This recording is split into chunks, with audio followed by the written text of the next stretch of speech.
To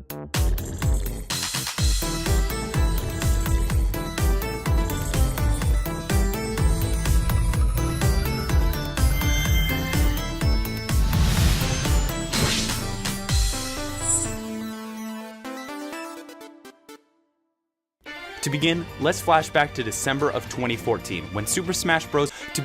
Let's flash back to December of 2014 when Super Smash Bros. For Wii U was at the top of the charts. The game had released less than a month prior to this and had already sold over 500,000 copies in the US alone. Receiving 9s and 10s across the board, it was more than apparent that this game was a huge success for that poor, old, sad Wii U. And Sakurai couldn't have been prouder. And he also couldn't have been more worn out. That man wore himself to the bone to get that game done, and it took an incredible toll on him both mentally and physically. The problem? He was catering to fans. In general, catering to fans can be both a rewarding and a very destructive idea. While it can always give you something to strive for, you're never going to reach that point where everyone is happy, and you're never going to be satisfied with what you make. If you add in the Japanese work ethic to always give it your all, even if it kills you. In an interview with Game Informer magazine, Sakurai gave a glimpse into the trials and tribulations of Smash 4's development. In terms of scope and in terms of sheer number of characters, we went beyond our limits long ago.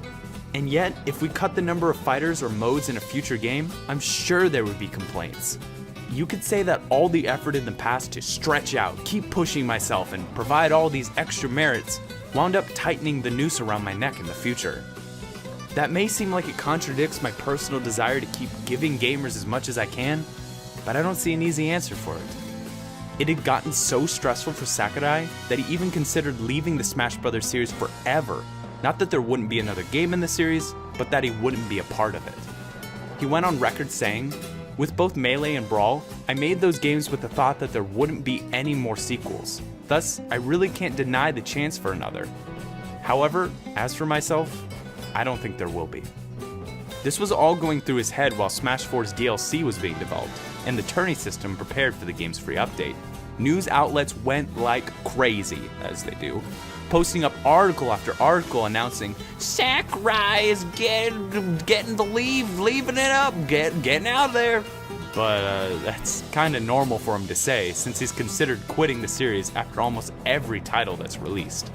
In fact, almost exactly 1 year after considering this leave, Smash Ultimate finished being planned and the development on the game began with Sakurai as director. So what made him stay this time?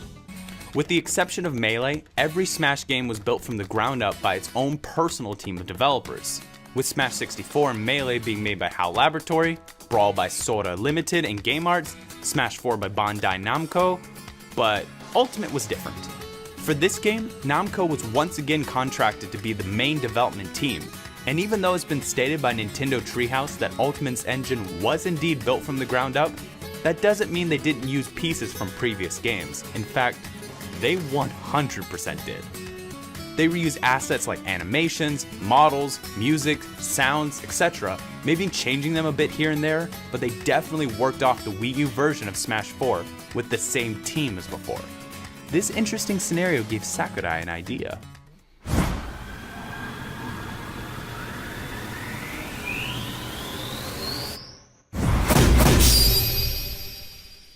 The time was right. Because development wouldn't have to start from ground zero, they can include every fighter from all the previous games, and then finally, no one would complain, right? This was it. If there was ever a time to include every character, it was now. The game from the beginning already had a team well versed in the Smash development process, with an already overwhelming amount of stages, items, characters, songs, and more. But when Sakurai revealed his plan to the team, he was just met with silence. I mean, after all, despite all that was going for the project already, it still wouldn't be an easy task by any means. Every fighter would have to be rebalanced. They'd have to jump through a ton of legal hoops just to get them all in. In fact, having every fighter in the game almost didn't even happen, just from the legality of it all. But despite all the fears and uncertainty, Nintendo had Sakurai's back, and development of the game officially began around February of 2016. But getting Ultimate to what it is today wasn't just difficult from a development standpoint, it was also personally difficult for Sakurai. At this point in the series, it's not really his choice whether a new Smash game will be made, it's Nintendo's. What characters go into the game isn't much of his choice either, it's the fans. Despite that, Sakurai takes his work very seriously, always wanting to do the best he can, and even beyond that, just to try to make fans happy. All the while thinking, man, I'd like to work on something else. That's not to say he couldn't be creative with Ultimate. Because they were working off a previous game, Sakurai was able to do things with Smash that he wanted to for years, like increasing the game's overall speed, just enough to where it wouldn't be too difficult and throw people off, but still faster to increase the intensity of the game. He was planning to include this idea in the Wii U and 3DS versions of Smash 4, but because it was already difficult enough to keep track of that tiny character on that tiny 3DS screen, speeding up the gameplay would only have made it even more frustrating, and would likely have turned off a lot of players from this version of the game. Much like with the 3DS version, Namco was once again concerned with screen size, this time on the Switch at the beginning of Ultimate's development. After all, the Switch was also in development at the time, so no one really knew what it would look like, or how big it would be, or if it would be good, or what the heck it was. So the team planned to have a separate portable and dock mode for the game, just in case. Luckily though, Sakurai was finally able to get a glimpse of the Switch in person, and found the LCD screen to be a lot clearer than he expected. So with a sigh of relief, the team scrapped the idea for separate modes and decided to have everything remain the same, whether in docked or handheld mode. Something Sakurai definitely did want in this game though, was a single player mode, given fans have been clamoring, and I mean clamoring, for it since Brawl's story-driven Subspace Emissary. And technically the team delivered one, even though it wasn't exactly what people were expecting. The whole Spirit mode, which makes up the single player aspect of Ultimate, was mostly a result of the team's lack of available modelers, which meant that adding in new trophies and remastering older ones wasn't really an option. So instead of trophies, players were tasked to collect rare PNG files. I mean spirits. And what an array to collect! We've got everything from Sakapon from Joy Mecha Fight to Barbara the Bat from Band Brothers. No, wait. That's not Band Brothers. That's from that friggin' card game thing for DS, the Master of Illusion. Holy crap, I haven't thought about that game in freaking forever.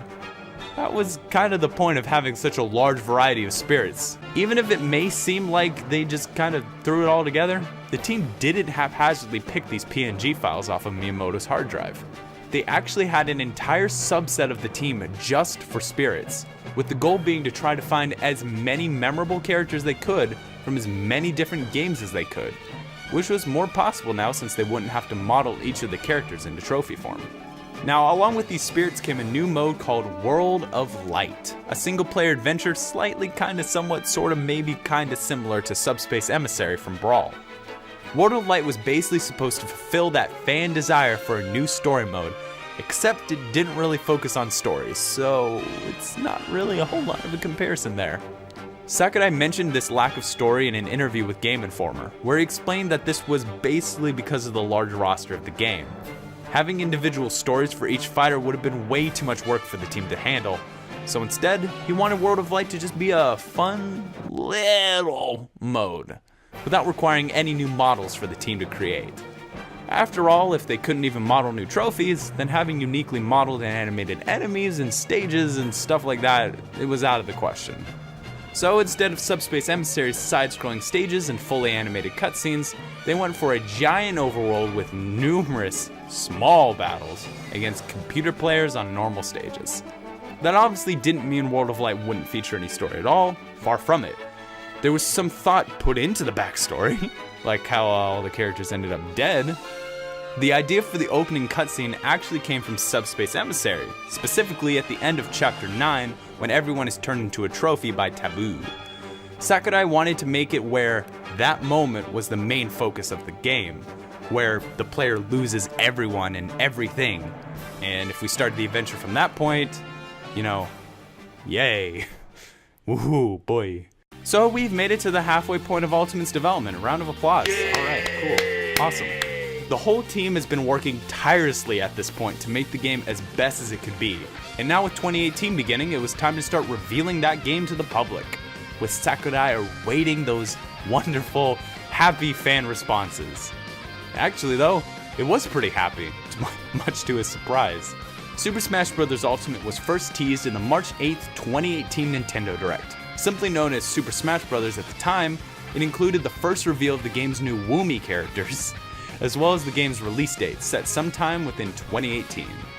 Then only 3 months later at E3 2018, the full reveal of Ultimate was shown, revealing all of the characters from all the previous Smash games getting a return, with a firm release date set for December 7th, 2018.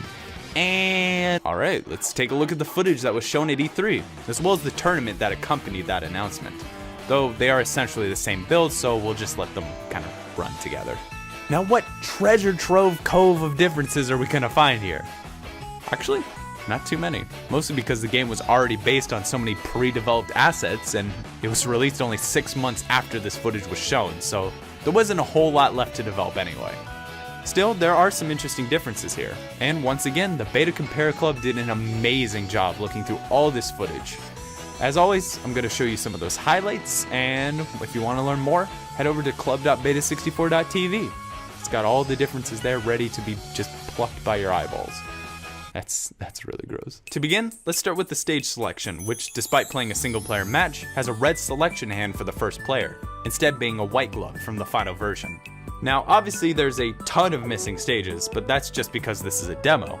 For some actually interesting changes, there's a lack of buttons here that in the final build are used to activate the Omega and Battlefield versions of stages, as well as choosing the music tracks for the battle. Perhaps these options were created a little later on as a way to kind of streamline the stage selection experience, or maybe it's just that they wanted to limit the options for the players playing the demo. I mean, it's always better to remove as much ambiguity from a demo as possible. Oh, and not to mention, the final destination stage in the demo is completely different from the final version, instead being an Omega Battlefield, likely because the new design for the stage wasn't finalized by the time the demo was shown.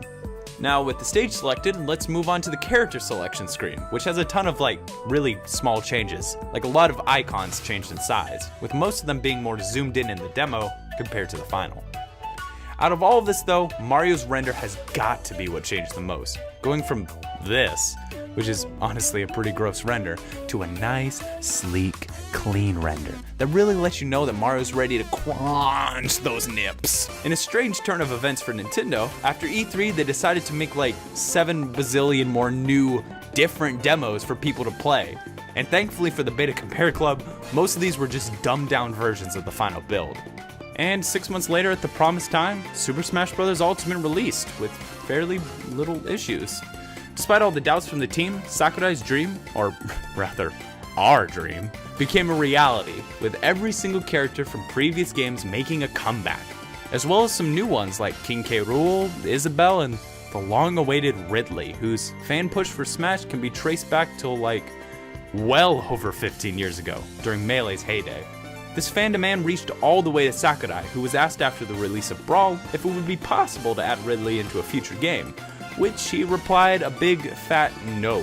He went on record saying that it would be nearly impossible to include this beast due to creative difficulties, and that despite him being so highly requested, even since Melee, Sakurai just couldn't see Ridley making it without reducing his size, mobility, and wingspan. Sakurai wanted to remain true to the character, so he hoped that maybe fans would be okay with Ridley just being a stage boss in Brawl. But no. So he hoped maybe fans would be okay with Ridley just being a stage hazard in Smash for Wii U. But no. Alright. He's an Ultimate, Sakurai said begrudgingly. And with that, hopes and dreams were finally fulfilled. And on December 7th, 2018, Super Smash Bros. Ultimate released for the Nintendo Switch, and finally, everyone was happy. Alright, fine. I understand that competitively, this game does have some issues, and of course, Spirit Mode isn't everyone's cup of delicious Earl Grey tea. But honestly for me, this is the most fun I've had with the Smash Bros. Game since I got Melee on the GameCube. So, I'm okay with it. And now that it's been almost 2 months after release, Data miners have already found some amazing unused stuff in Ultimate and put it on the cutting room floor. So as always, I'm going to give you some of the most interesting pieces of info on the site, but be sure to check out the page in its entirety by clicking the link in the description after the video. Now, before we start, it should be pretty obvious that because Ultimate used so many assets from Smash 4 for Wii U, there was bound to be a ton of leftover content from the previous game. Heck, even Ultimate's internal name is Cross 2, with Smash 4's name just being Cross, so of course, leftovers abound here. And of those leftovers, let's start with Donkey Konga Bonga Drummos that were originally used for DK's Final Smash in the Wii U version, but became a leftover in Ultimate when they changed his Final Smash to Punchy Punch. In much the same fashion, Link's taunt changed, leaving Navi homeless and left over in the files forever. And not to mention, there's quite a bit of leftovers from modes that didn't make it into Ultimate, like Home Run Contest, which is still mentioned several times within the game's code. With all that being said, there are still some unused assets in Ultimate that aren't just leftovers from the Wii U version. Like with Ditto, the Pokemon that clones the player acting as a CPU ally for a short period of time. It's actually pretty simple how the game accomplishes this, by the way. All it does is spawn a CPU version of the player character, and instead of looking like normal, it uses a material to make it look purple and gross. I say all this because for some reason, there's material data for this Ditto CPU doing things like victory poses, final smashes, and making an entrance into the stage, despite the fact that it can do none of these things. But these Ditto materials aren't nearly as cool as freaking Giga Bowser, am I right? Yes, I already know he's a boss in the game, but here's the thing. Unlike the other bosses, which are internally considered bosses, Giga Bowser is internally a fighter. Now this could totally be a leftover from Smash 4, where Giga Bowser was playable as Bowser's Final Smash, but here's the thing, he's not just playable. He's got alternate costumes, a Final Smash, a result screen pose, and even a Kirby copy ability. And while he's in the game, despite missing a character portrait, he's fully playable with a full moveset, and can even be knocked back if he's at high enough percentage. After winning the match, which will inevitably happen because you're a frickin' tank, the game will crash, because it can't find the audio file of the announcer saying, Giga Bowser wins, and whatnot and so forth and what have you. Oh, and speaking of audio files, there's a few unused ones in Ultimate as well, but only one of them isn't technically a leftover. It's actually the sound that plays when Jigglypuff uses his pound move. But what's interesting here isn't the sound, but the file name. It's called item Harisen M, with Harisen being the Japanese name for the fan item, which hasn't seen an appearance in the Smash series since Brawl. So could this latest Smash game have been the return of the most beloved, popular, super cool item in the world? Thanks for watching from your Beta64. If there's one thing I like about Smash Ultimate, it's the fact that it's a game.